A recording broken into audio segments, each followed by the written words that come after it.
Hello and congratulations on getting access to this video course on Facebook retargeting. Okay, so this is video number 1, which is the introduction and getting started. So before we get started, I want to give you a quick overview of what's inside this video course so you know exactly what to expect. So obviously this is video number 1. Video number 2 is going to be a visual map of Facebook retargeting. And what that includes is I'm going to show you how Facebook retargeting works. And a lot of times people jump straight into showing you how to set things up. But unless you really understand how everything fits together, what connects to what, and all of that, it's really going to become confusing. Because if you set things up like an email opt-in retargeting campaign or a blog post campaign, or a purchase retargeting campaign, every one of those is different. So once I show you the basics via a visual map, that's when we show you some real life examples in video number 3. Of course, in video number 4, I'm going to talk about the Facebook pixel, what it is, why it's important, and how it's used. And of course, from that point, we'll move to video number 5 and talk about how to add the pixel to your website, whether you're using WordPress, ClickFunnels, Lead Pages, or any other landing page builder. Video number 6, we'll talk about pixel variables and settings, otherwise known as standard events, such as how do you tell Facebook that somebody has landed on your page, somebody has converted into a lead, somebody has added the product to their shopping cart. Maybe you want to find people who have added things to the cart but have not yet purchased so that you can show an ad to them, remind them that they are interested in that purchase, and perhaps give them some sort of discount as well. Video number 7, we're going to talk about custom audiences, which are essentially lists or segments of people that you have targeted. And when you create your Facebook ad, you can then target that specific custom audience and show that specific ad to that audience. And then of course, in video number 8, we'll have some practical application and show you how to create these custom audiences. And of course, last but not least, video number 9, we'll talk about retargeting campaign setup. All right, so let's talk about mindset, because I'm a big believer of having the right mindset before you get started. I want you to realize that you're not going to make a sale. You're not going to get leads right away just by setting up a Facebook retargeting campaign. Converting visitors really does take time. And to be realistic, sometimes 12 to 17 times of touch points, meaning you have to get in front of them 12 to 17 times before they will buy. So I want to make sure that you don't expect an immediate action or an immediate sale. Now, to get started, you're going to need these things. You're going to need to have a Facebook ad account. And in doing so, you'll also need to have a Facebook business account. And you can go to business.facebook.com to get access to a Facebook business account. Now, having a business account is separate from the Facebook ad account. You'll obviously need money for ads, realistically at least $500 or more. This is not free by any means, but it's a great way to test things and find results right away. You'll also need to have an idea of how you are selling your product or service in terms of your website, in terms of your funnel landing page setup, meaning how many pages do you have in your funnel? Do you have 3? Do you have 4? Do you have 5? How many? So you want to have an idea of that before you get started, because it'll start to make sense once I show you around. And of course, you'll need to have some sort of mind map or flowchart software. And the reason for that is it will help you be able to map things out, map your own plan of attack out, so that you will be able to successfully implement everything that we're teaching you. Hello and welcome back. This is video number 2. And in this specific video, we're going to show you a bird's eye view of how Facebook retargeting works. So you may have a general idea of how Facebook retargeting works, but my goal here is to kind of give you a visual mind map of how all the pieces connect together. Because if I jump in and start showing you to do this, to do that, and I don't explain what things are and why things are important, I know that you will get confused, and I don't want to overwhelm you, so that's the goal here. So let's dive in. Obviously, this is going to be the visitor, and the visitor comes to a website, a landing page, whatever page that you want. Let's say that it is a blog post, and it could be a specific blog post. It doesn't matter. So they visit this blog post, and on the blog post, in order for us to know that they visited the blog post, there's going to need to be a piece of code. And that piece of code is called a Facebook pixel. Now, I'm not going to talk about that right now, but all you need to know is that the Facebook pixel tracks them. I'm going to talk briefly about the Facebook pixel later on because it can get kind of technical. So all you need to know right now is a piece of code that tracks them and lets us know that they have visited this particular blog post. Now, bear in mind that if you want to learn how to set things up with different scenarios, what do you do with an opt-in page? Or what do you do when you're trying to get somebody to fill out a form? Or what do you do when you're trying to sell a product? Well, I'm going to talk about different real-life examples in the next video. All right, so just keep that in mind. Let's just talk about the basics.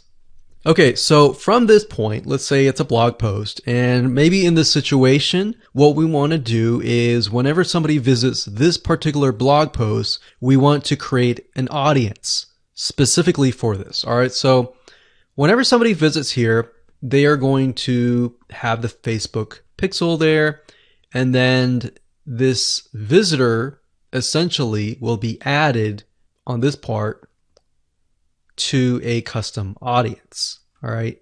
And don't worry, we're going to explain all of this later on. Now, this custom audience is going to allow us to say, okay, anybody who visits this page is now added to this audience here. Now, why do you need an audience? Well, you need an audience because when it comes to trying to put ads up, so let's put this up. Let's do a Facebook ad.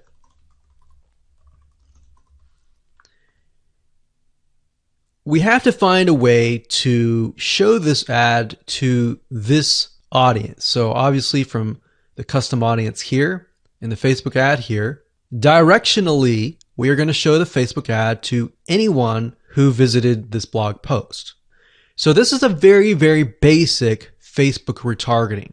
So let me repeat this. Let's do a recap. A visitor comes to the blog post, and this piece of code is just happens to be on this blog post, which will allow us to know, okay, this person visited it and they're segmented into this audience, and therefore we then show them Facebook ads on Facebook to this custom audience. So that is a very, very basic scenario. Now, it can get a little bit more tedious if you add more things like email opt-ins or everything else like that. But I just want to start with the basics. We'll talk about more about real life examples in the next video. Now, what you will need to learn is the Facebook pixel, how to use it, how to set up different things like triggers, different ways to work with variables. And the Facebook pixel is just more than a piece of code. It can track when somebody visits a page. It can track when somebody buys a product. It can track when somebody opts in. So in other words, if you want to know if a conversion happened, then you will need the Facebook pixel again. So the Facebook pixel is essentially a piece of code that is on your whole website, and based upon where they land, where they convert, it is all recorded. So we'll talk more about that later on, but let's move on to the next video, and I'm going to give you some real life examples and real life scenarios. We're going to show you different mind maps for different scenarios so that you have an idea of kind of how things work. Welcome back. This is video number 3, and as promised, I am going to give you some real live examples of different scenarios so that whether you're trying to build a list, or whether you're trying to sell a product, or whether you're trying to just brand yourself, different scenarios call for different setups and different types of campaigns. So we talked about the blog post earlier, and that's fairly simple. But let's say, for example, that you want to build a list. How do you set things up? All right. What if they don't opt into the list? How are you going to retarget them to get them to sign up for the list? So what you really have to do is you have to get an idea of what you want to achieve. What action do you want? Do you want an email? Do you want a sale? Do you just want to brand yourself and expose people to your awesome content? And there are other different scenarios as well. How do you get somebody to fill out a form? So how about we cover those right now? So let's do opt-in list. So let me jot this down so we don't forget. So we're going to cover next. So we covered blog post. We're going to cover email, opt-in, a sale, and perhaps a branding. Yeah, we actually, blog post is actually branding. So branding. Now you could go further and show them ads of other related content as well. You could do that. But the goal here is to try to keep things simple. All right. We don't want to get too complex, because believe it or not, Facebook ads can get very, very complex. Funnels can grow and be extensive as possible, but let's keep the things simple. So we got a sale. Well, let's do perhaps a form. So you have to think, what is the intention or the goal?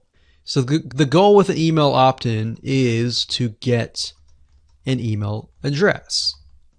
The goal of a sale is to obviously get someone to spend money. So getting somebody to pay. So get someone to buy. And then with the form, you want somebody to fill out the form. Now you also have to think, okay, what happens when somebody completes the email? What then happens? How do you convert? And how do you track that conversion so you don't show a Facebook ad to somebody who has bought, right?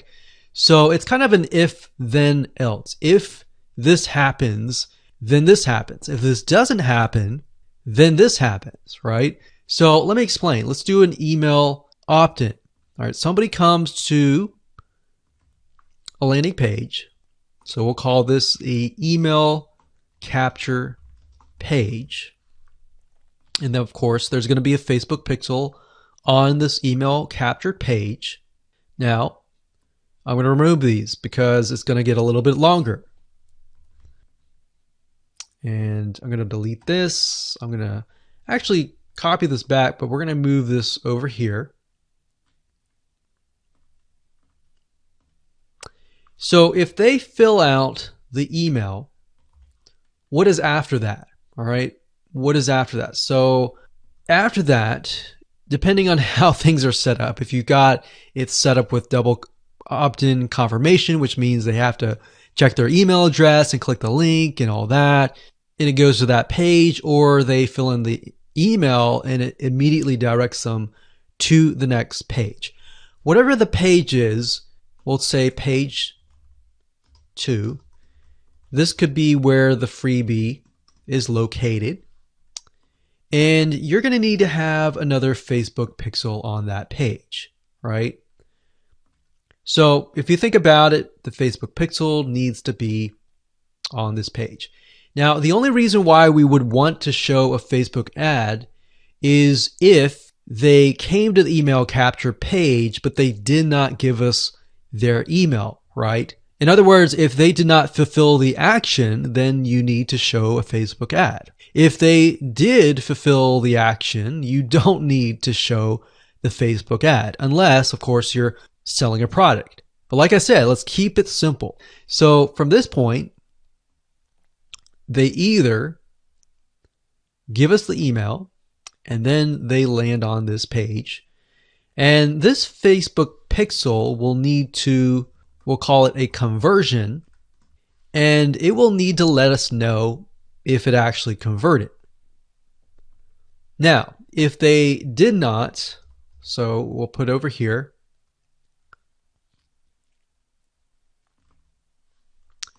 did not give email.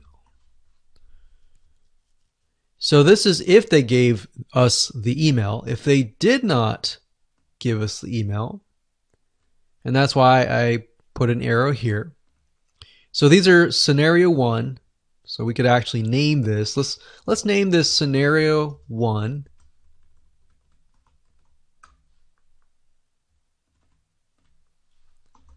In scenario 2.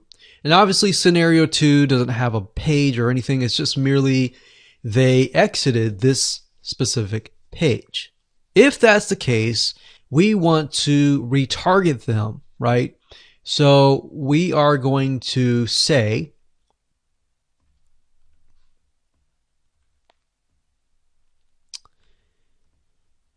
if they did not give us the email, then we're going to put them into a custom audience.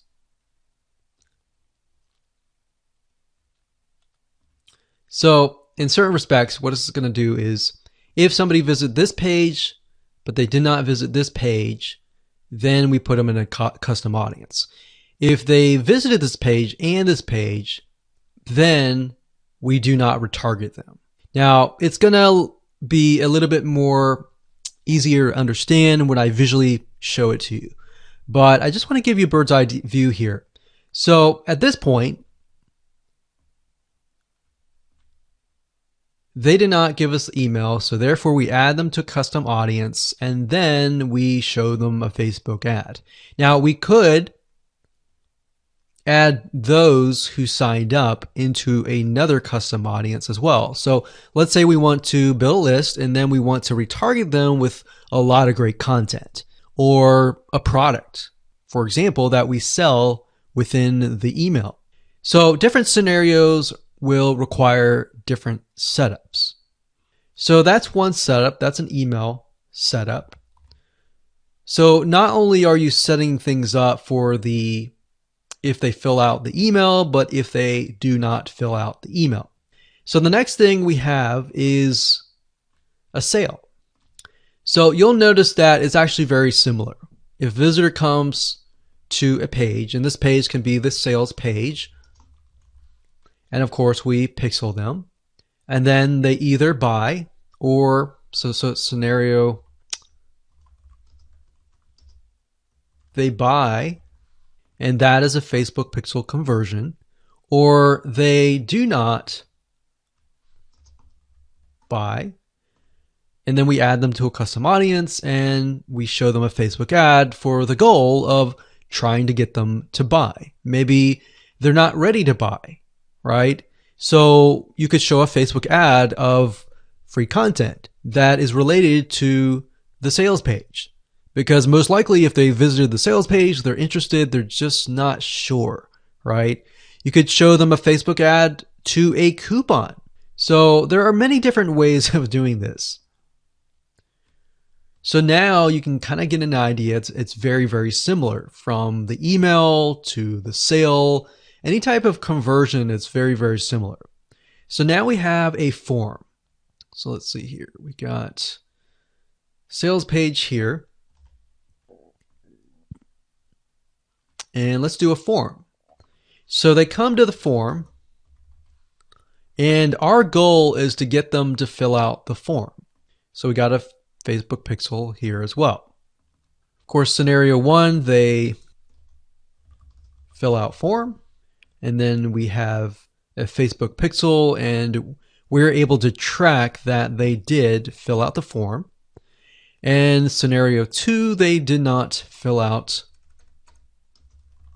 form, so we want to retarget them with either really good content or something that speaks directly to them to try to get them to come back and fill out the form.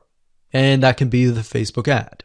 So as you can see, anytime you have a action, it actually becomes very, very similar in the setup.